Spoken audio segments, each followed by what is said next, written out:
Bonjour, bienvenue à l'émission Swiss Made en collaboration avec Ducascopy TV. Aujourd'hui, j'ai l'honneur d'accueillir Claude Gentilet de BrainServe. Bonjour Claude. Bonjour Alain.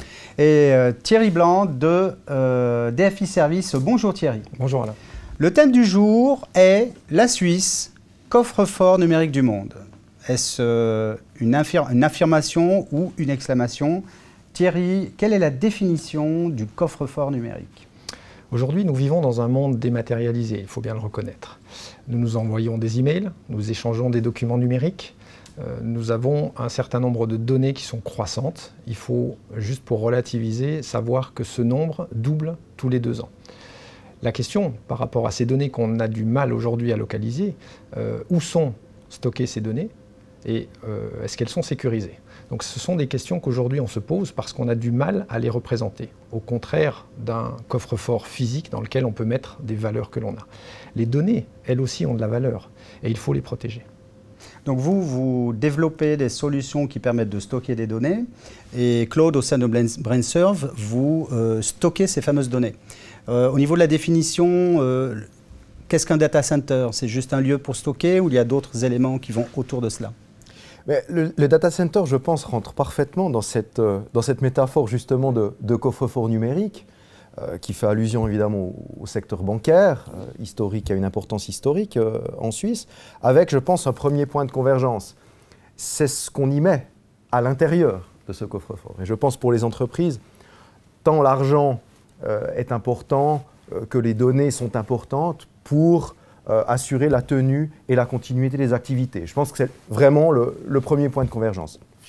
Une autre dimension intéressante là-dedans, c'est par rapport aux attentes des différents clients.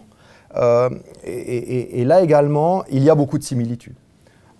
Dans les 2 cas, secteur bancaire ou hébergement de données informatiques, les notions de transparence, de confiance par rapport à l'hébergeur sont capitales. Par rapport au coffre-fort, on s'intéresse évidemment à la qualité du coffre-fort, comme on s'intéresse à la qualité de l'infrastructure.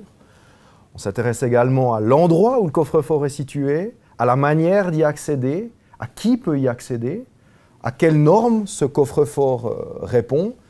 Et bien évidemment, on préférera éviter de changer de coffre-fort trop souvent, parce que c'est lié évidemment à des risques opérationnels. Donc beaucoup de similitudes, je pense, c'est une métaphore bien choisie. Un mot que je retiens, c'est cette notion de sécurité. Vous stockez des données, nous allons parler de sécurité de ces données. Vous avez besoin de les utiliser au nom de vos clients pour les déplacer vers le data center. Qu'en est-il au niveau de la sécurité, que ce soit au sein du coffre-fort ou au sein des tuyaux qui vont transférer ces données-là, Thierry? Alors effectivement, avant d'arriver dans un lieu de stockage, les données transitent entre 2 continents, entre 2 entreprises, entre 2 data centers. La plupart des données ne sont pas chiffrées. Et c'est vrai qu'aujourd'hui, il faut être conscient de la criticité de ces données avant de se poser la question de savoir où on les envoie. La notion géographique est certes importante, mais il faut se poser la question en amont. N'oublions pas qu'une entreprise doit protéger son image, son savoir-faire et surtout ses données. Et finalement, ces données, il faut pouvoir les quantifier avant de pouvoir les répartir. Quand vous dites ne sont pas chiffrées, elles sont chiffrées chez vous ou vous vous en occupez pour vos clients? Comment ça se passe? Alors le client peut nous demander, dans certains cas de figure, parce qu'il sait qu'il manipule des opérations critiques, de chiffrer ces données de bout en bout. Donc ça, il faut que le prestataire soit capable de remplir sa mission. Ces données sont dans un cloud, puisque c'est le terme utilisé aujourd'hui. Un cloud, c'est des données dans un endroit spécifique ou elles peuvent se trouver dans différents endroits? Et comment, au sein de la Suisse, les retrouver? Est-ce que vous pouvez, de votre côté ou de votre côté, garantir d'abord la sécurité des données et ensuite leur emplacement pour toute entreprise qui veut cette garantie aujourd'hui? C'est vrai que c'est un paradoxe.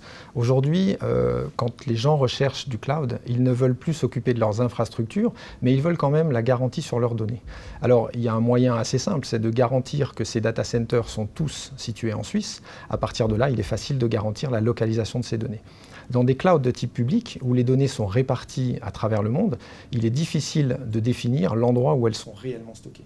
C'est le cas de beaucoup de PME d'ailleurs qui utilisent ces fameux clouds publics que nous n'allons pas citer, mais tout le monde reconnaît ces fameux clouds. Quelle est la valeur ajoutée finalement par rapport à cette signature suisse autour du stockage des données et de la transformation de ces données ou du déplacement de ces données? Je pense par rapport à ces grands clouds publics, le plus grand souci, c'est la perte de maîtrise des données. Le plus grand souci intervient avec ces grands produits, je dirais, hyper standardisés et hyper mondialisés, lorsque le client, à son insu, se voit stocker des données à l'étranger, à son insu, volontairement ou involontairement, le plus souvent évidemment involontairement, puisque c'est des projets, ce sont des produits hyper standardisés, donc le client n'a pas cette approche véritablement de creuser et d'analyser où ces données et sous quel système juridique ces données seront stockées. Et ça, c'est un élément problématique parce que, déjà, c'est une dimension, c'est une marque de perte de maîtrise sur les données, premièrement. Et puis, deuxièmement, il y a un risque réel de voir héberger ces données dans des pays où le système juridique, en termes de protection des données, n'est pas à un niveau adéquat, et dans des pays où il n'y a pas d'organisme officiel pour contrôler l'application de ces données. Mais la tentation du low cost, entre guillemets, sur ces produits personnalisés, est forte pour les PME, bien sûr. Venons-en à ce point juridique, voire plus large, légal. Quelle est la position de l'État aujourd'hui par rapport à cette notion de données stockées en Suisse, bien entendu? Alors il y a deux choses. Au niveau politique, déjà, je pense qu'en termes de droit matériel, on se doit d'avoir une législation qui est équilibrée. J'ose espérer que c'est le cas, je pense que c'est le cas. Et on doit, en termes de protection des données et en termes de lutte contre la criminalité, ni être un État liberticide, ni être laxiste. Il faut protéger les données personnelles, évidemment. Il ne faut pas être naïf non plus.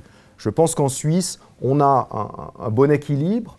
On a des garanties, notamment de procédures qui sont importantes, et on évite également, contrairement à d'autres pays, de dévoyer le but de la législation à d'autres fins, notamment à des fins de guerre économique.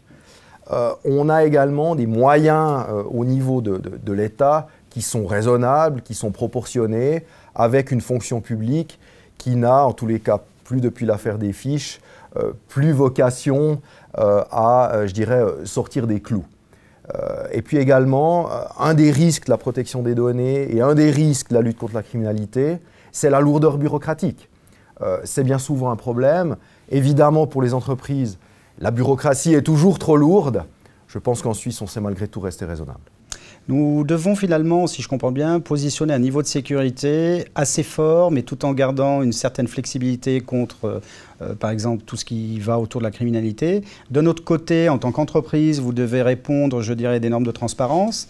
Est-ce qu'il y a une cacophonie entre les deux, ou finalement les deux mondes peuvent vivre aujourd'hui ? Nous avons effectivement un certain nombre de normes en matière de sécurité de l'information.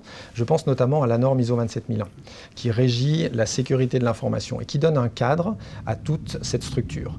Donc l'idée de cette norme, c'est de passer à travers un certain nombre de points de contrôle et de définir à la fois les locaux physiques, de définir la sécurité des télécommunications, de parler de la gestion des vulnérabilités, de la gestion des incidents de sécurité jusqu'aux ressources humaines. Donc ce cadre normatif sert quand même à toutes les entreprises et il faut se baser dessus. On a besoin peut-être d'expertise pour pouvoir l'implémenter de manière assez simple, mais je crois que ce sont des choses qui sont assez saines à implémenter et qui donnent des espèces de guides. Donc c'est un cadre général ou un guide. Et vous concernant, comment vous vous positionnez au sein de ce guide-là ? Alors au niveau du bâtiment, il y a également des normes. Durant plusieurs années, plusieurs normes étaient un tout petit peu en concurrence. Les Américains avec la TIA 942A, plutôt orienté télécom. En Europe, maintenant, une nouvelle série de normes, les EN 50600, qui tapent très large au niveau du bâtiment. Néanmoins, la norme qui fait clairement référence aujourd'hui au niveau mondial, c'est la norme de l'Uptime Institute, justement, avec les tirs 1, 2, 3, 4, où là, l'axe prépondérant, c'est de se dire, au niveau de la production et de la distribution électrique, au niveau de la production et de la distribution du froid, a-t-on correctement redondé et isolé les différents éléments afin que, même en cas de panne sur un composant, respectivement, même en cas de phase de maintenance, on puisse en tout temps garantir la continuité de l'activité sans downgrade, sans interruption.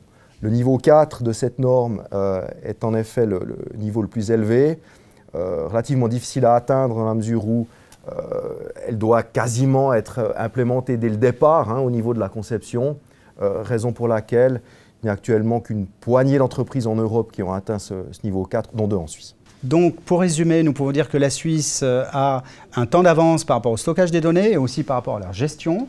Nous verrons comment cela va évoluer dans les années à venir. Donc, aujourd'hui, nous étions avec Claude Gentilet de BrainServe.